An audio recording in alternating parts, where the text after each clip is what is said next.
بسم اللہ الرحمن الرحیم۔ کربلا کی خاک پر کیا آدمی سجدے میں ہے، موت رسوا ہو چکی زندگی سجدے میں ہے۔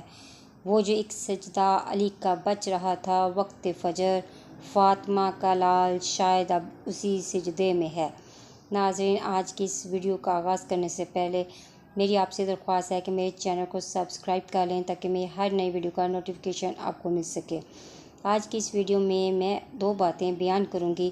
ایک امام مظلوم کی اپنی بہن زینب کبریٰ کو وصیت، اور دوسرا امام مظلوم کی تدفین۔ دونوں ہی بہت سخت ہیں۔ جو مصائب مولا حسین علیہ السلام پر گزرے وہ نہ لکھنا ممکن ہے، نہ سنانا ممکن ہے، اور نہ ہی پڑھنا ممکن ہے۔ جس طرح امام حسین علیہ السلام کی شہادت بہت سخت، اسی طرح مولا حسین علیہ السلام کی تدفین بھی بہت مشکل اور سخت تھی۔ 13 محرم 61 ہجری کو بنی اسد کی خواتین دریائے فرات سے پانی لینے آئی تو انہوں نے زمین پر بہت سے لاشیں بکھرے ہوئے دیکھے کہ جن کے جسموں سے تازہ خون بہہ ایسے رہا تھا کہ گویا انہیں آج ہی شہید کیا گیا ہے۔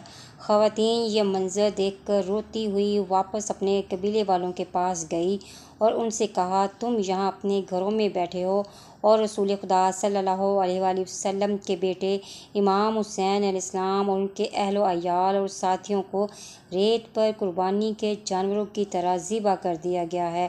جب تم رسول خدا امیر المومنین اور حضرت فاطمہ سلام اللہ کی بارگاہ میں حاضر ہوگے تو ان کے سامنے کیا عذر پیش کرو گے؟ اگرچہ تم نے امام حسین علیہ السلام کی مدد و نصرت کا موقع کھو دیا ہے، لیکن ابھی اٹھو اور جا کر ان پاک و پاکیزہ لاشوں کو دفن کرو۔ اگر تم نے ان کو دفن نہ کیا تو ہم خود خواتین جا کر ان کے دفن کے کام کو سر انجام دیں گی۔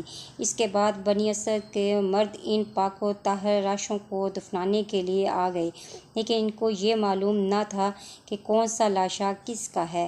یہ لوگ اسی شش و پنج میں کھڑے تھے کیونکہ لاشوں کو اس طرح پامال کیا گیا کہ پہچاننا مشکل تھا کہ کون سا لاشا کس کا ہے۔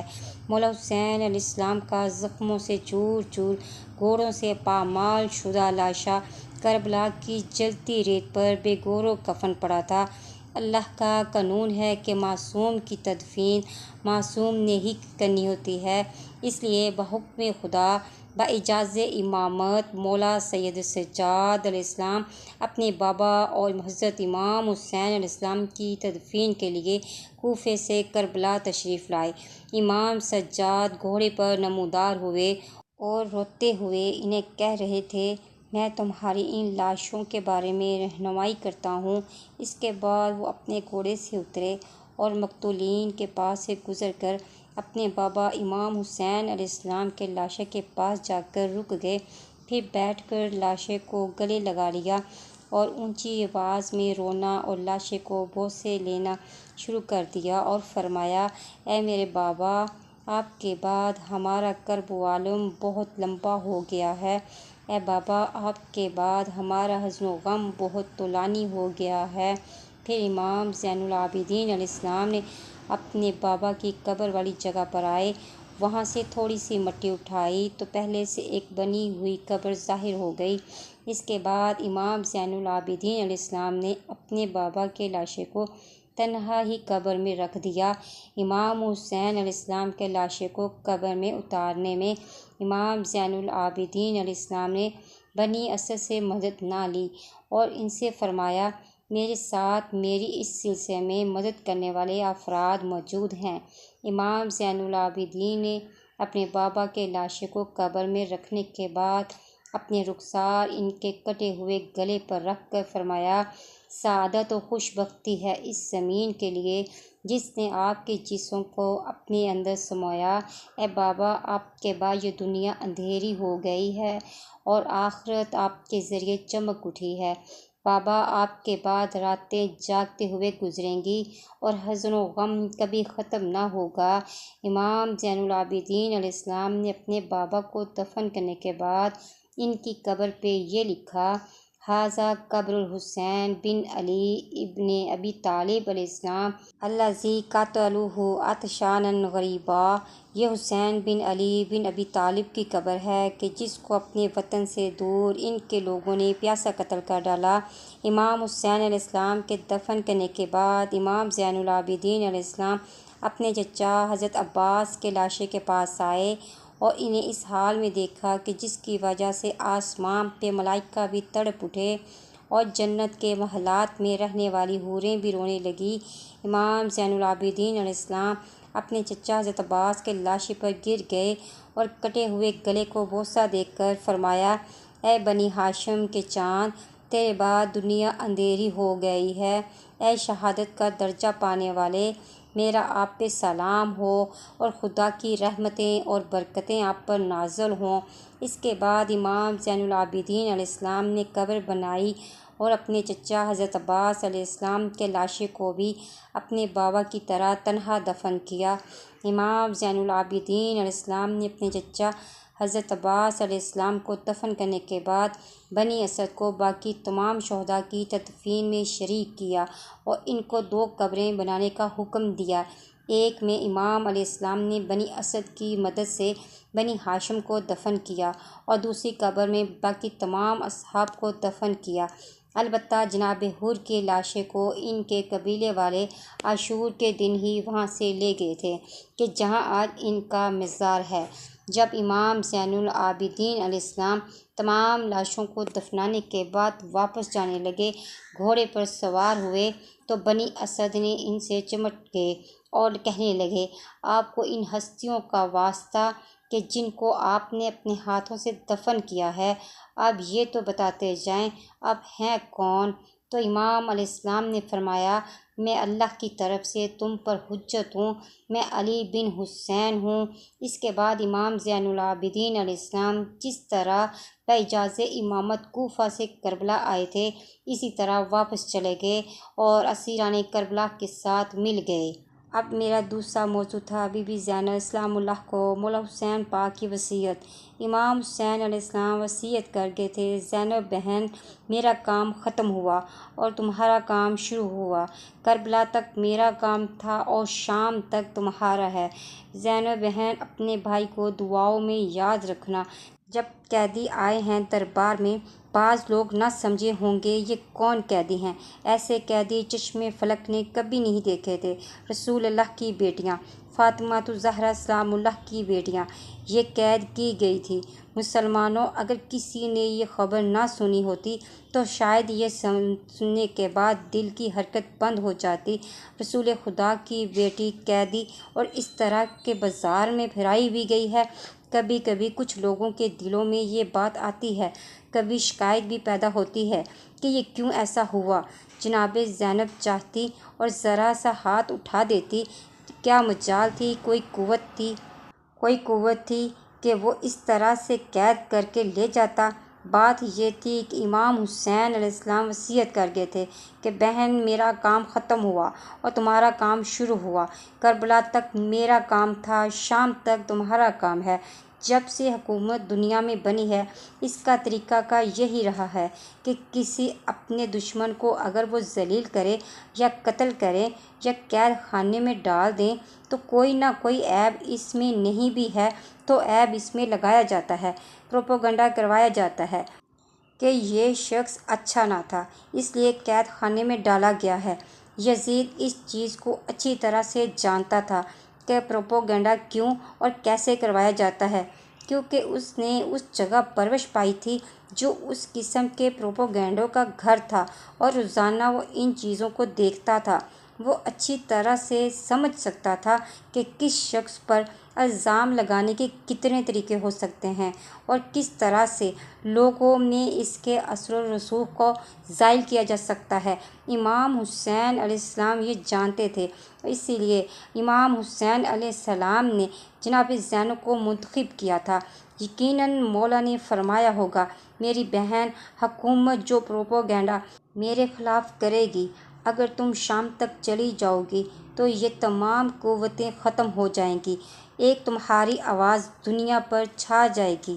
اور یہی ہوا، اور جناب زینب سلام اللہ علیہا اسی خیال سے چلی۔ لوگوں میں اعلان کیا گیا، یہ شخص باغی تھا، اس نے ہم پر حملہ کیا تھا، ہم نے اسے قتل کر دیا، اس کے ساتھیوں کو مار ڈالا، اس کے بال بچوں کو گرفتار کیا، اور وہ فلاں دن دمشق میں داخل ہوں گے، 50 میل تک، 100 میل تک۔ جب یہ خبریں پہنچی تو لوگوں نے یہ سمجھا کہ کوئی غیر مسلم ہوگا، مسلمان نہ ہوگا جس نے یہ حملہ کیا ہے، وہ مسلمان نہ ہوگا جس کی عورتیں قید ہو کر آ رہی ہیں۔ یہ لوگ جمع ہو گئے، لاکھوں آدمیوں کا ہجوم، قافلہ قیدیوں کا آ رہا ہے، کالے علم دکھائی دیے، اور زیادہ متوجہ ہو گئے لوگ کہ یہ کیا ہے۔ اس کے جب قریب آئے وہ اونٹ جس کے ساتھ سر تھے تو لوگوں نے گھبرا کر دیکھنا شروع کیا، اور آخر میں ایک دوسرے سے کہنے لگے، ارے بھائی، کہا جاتا ہے کہ یہ مسلمان نہیں، ان کی پیشانیوں پر تو سجدوں کے نشان ہیں۔ اس کے بعد دوسرا کہتا ہے، اس کو تو چھوڑو، یہ تو دیکھو، ان بیبیوں کی گودوں میں جو بچے ہیں وہ قرآن پڑھتے ہوئے چلے آ رہے ہیں۔ یہ جو چیزیں دیکھی تو اس کے بعد لوگوں نے پوچھنا شروع کیا، ارے بھائی، یہ کہاں کے قیدی ہیں، یہ کون لوگ ہیں، کس خاندان کے ہیں؟ تو کسی نے بتلایا کہ جس کا کلمہ پڑھتے ہو اسی کی بیٹیاں ہیں۔ وہ جو پروپیگنڈے ہو رہے تھے ایک ہی نظر میں ختم ہو گئے۔ جب دربار میں یہ قافلہ پہنچ گیا تو وہاں کم سے کم 700 کرسیاں تھیں جن پر ارکان دولت اور اوصیاء بیٹھے ہوئے تھے، بڑے بڑے آدمی ادھر ادھر کے بیٹھے ہوئے تھے۔ انہوں نے دیکھا کہ دروازے کی طرف سے زنجیروں کی آواز آئی۔ اب جو نظر پڑی تو دیکھا کہ ایک بیمار ہے، ہاتھوں میں ہتھ کڑیاں پہنے ہوئے، نظر جھکائے ہوئے چلا آ رہا ہے۔ اس کے بعد بیبیاں نظر آئیں، اور کسی کے سر پر چادر نہیں، بالوں سے چہرہ چھپاتے، سر جھکائے ایک طرف بیٹھ گئی۔ یزید یہ سمجھ رہا تھا کہ میری فتح کی خوشی کا جشن ہے، وہ اپنی فتح کی خوشی میں سرمست تھا۔ شمر نے آ کر سر امام حسین علیہ السلام بطور تحفہ پیش کیا۔ یزید نے رومال ہٹایا۔ جب لوگوں کی نظریں پڑی، قتل ہوئے 4 سے 5 مہینے گزر گئے ہیں، مگر دیکھنے والوں نے بیان کیا ہے کہ خدا کی قسم اتنا خوش شکل چہرہ کبھی نہیں دیکھا تھا جتنا یہ کٹا ہوا سر تھا۔ چہرے سے نور نکل رہا تھا۔ بعض لوگ جن کی روحوں میں سعادت تھی سر کو دیکھتے ہی گھبرا گئے۔ یہ کیا ہوا؟ کس کا سر ہے؟ کبھی بیبیوں کی طرف نگاہ ہے، کبھی امام زین العابدین کی طرف۔ امام زین العابدین سر نہیں اٹھاتے، سر جھکائے ہوئے ہیں۔ آپ کے متعلق یہ لکھا ہے کہ کربلا سے قید ہو کر جب چلے، کوفے میں قید رہے، ابن زیاد کے دربار میں پیش ہوئے، کوفے سے پھر شام کے راستے، دمشق 1200 میل کا راستہ۔ اس تمام راستے میں امام زین العابدین کی حالت یہ رہی کہ ہمیشہ سر جھکائے ہوئے رہے۔ دل میں نشتر چبھنے لگتے ہیں۔ خدا کی قسم جب یہ چیز میرے خیال میں آ جاتی ہے، بنی ہاشم کا جوان، 22 سال کی عمر، رسول کا نواسہ، علی کا پوتا، اور یہ عالم۔ امام حسین علیہ السلام آخری وصیت میں فرما گئے تھے، بیٹا، ماں اور بہنوں کا ساتھ ہے، گھبرا نہ جانا، میری محنت برباد ہو جائے گی۔ جب یزید نے دربار میں خطاب کیا، تمہارے بھائی کو خدا نے قتل کیا، تم کو رسوا کیا کہ قید ہو کر میرے دربار میں آئے۔ جناب زینب کو موقع ملا کہ یہ وقت ہے کہ اس تمام پروپیگنڈے کو اسی جگہ ختم کر دوں، تو ایک مرتبہ حیدر کرار کی بیٹی نے آواز دی، یزید، خاموش ہو جا، کیا بک رہا ہے؟ تو یہ کہتا ہے میرا بھائی قتل ہوا، اس کی ہمیں پرواہ نہیں، قتل ہونا ہماری میراث ہے۔ رہ گئی یہ چیز کہ تو نے ہمیں گرفتار کیا اور دربار میں لایا، ہماری ذلت نہیں، تو ذلیل ہوگا جب قیامت کا میدان ہوگا، تو میرے نانا پوچھیں گے۔ اتنی بات کی تھی جناب زینب نے کہ دربار والے گھبرا کر ادھر ادھر دیکھنے لگے کہ علی کی آواز کہاں سے آئی۔ آپ نے فرمایا، دربار والو، تم میرا تماشا دیکھنے کے لیے بیٹھے ہو؟ تمہیں پتہ نہیں کہ میں کون ہوں؟ ارے تمہارے رسول کی جو بیٹی تھی نا، فاطمہ الزہرا، ان کی بیٹی زینب ہوں۔ یہ کٹا ہوا سر میرے بے گناہ مظلوم بھائی کا ہے۔ خدا کی لعنت ہو ان ظالموں پر۔ ناظرین، مزید اسلامی ویڈیوز کے لیے میرے چینل کو لائک اور سبسکرائب کریں۔